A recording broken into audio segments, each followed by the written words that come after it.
श्री राम समर्थ। जुलाई 22। गुरु हमें अंतिम सुख के दर्शन कराते हैं। एक छोटा लड़का एक कुएं के पास खड़ा था। उसकी कोई चीज कुएं में गिरी हुई थी और उसे निकालने के लिए वह कह रहा था, मैं कुएं में कूदता हूँ।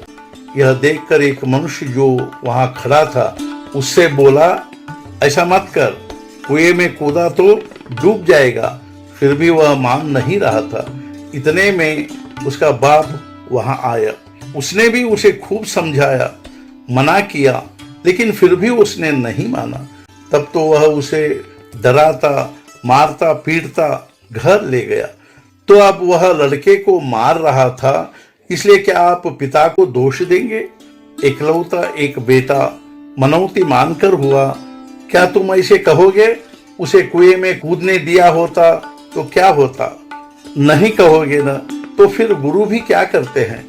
हम विषय वासना के कारण विषय मांगा करते हैं और वे दिए गए तो हम डूब मरेंगे, यह गुरु जानते हैं। इसलिए वे हमें उनसे बचाने के लिए दो चार अच्छी बातें कहते हैं। हम उनकी बातों को नहीं सुनते हैं तो वे हमें डर भी दिखाते हैं। हम रोते हैं तब भी वे हमें उसमें से ऊपर खींचते ही रहते हैं, अर्थात विषय वासना में डूबने से बचाते रहते हैं।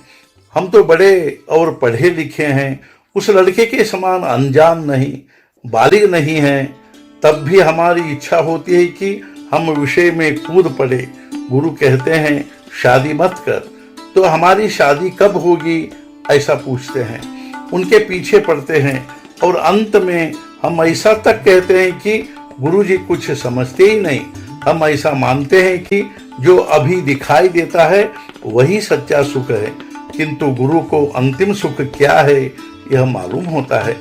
अतः गुरु हमें जो सुख अभी दिखाई देता है उससे परावृत किया करते हैं। अतः लाभदायक यही है कि हम गुरु के वचनों पर विश्वास रखकर उनकी आज्ञा के अनुसार व्यवहार करें और उन्होंने जो साधन बताए वही करते रहे, तब हमें अंतिम सुख का लाभ होगा। गुरु आज्ञा करते हैं यानी क्या करते हैं? वे जहां हमारा मन उलझा होता है वहां से हमें निकालने का प्रयत्न करते हैं। भगवान भक्त के संकट दूर करते हैं, यानी उसके गृहस्थी के संकट नहीं दूर करते। वे तो बड़ी आसानी से दूर किए जा सकते हैं। भक्त को संतोष में रखकर उसे संकट सहन करने की शक्ति देते हैं। भक्त का वे सदा स्मरण रखते हैं और ऐसे भक्त ही संत पद तक पहुंचते हैं। हमें किसी विद्वान मनुष्य की विद्वत्ता समझना चाहते हैं तो हमें भी थोड़ा विद्वान होना चाहिए। वैसे संत को पहचानने के लिए संतों में जो गुण विद्यमान होते हैं उनमें से कुछ तो हमें भी होने चाहिए। संतों का मुख्य गुण यह है कि वे निरंतर भक्ति की भावना में रत होते हैं। सत्पुरुषों के बाह्य रूप में अनेक प्रकार हो सकते हैं। देश और काल के अनुसार बाहरी रहन सहन के ढंग भिन्न भिन्न हो सकते हैं, किंतु भीतर भगवान का प्रेम मात्र उन सब में एक जैसा ही होता है।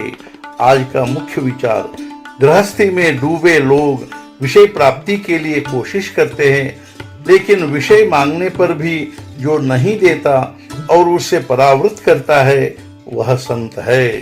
सद्गुरुनाथ महाराज की जय। जय जय रघुवीर समर्थ।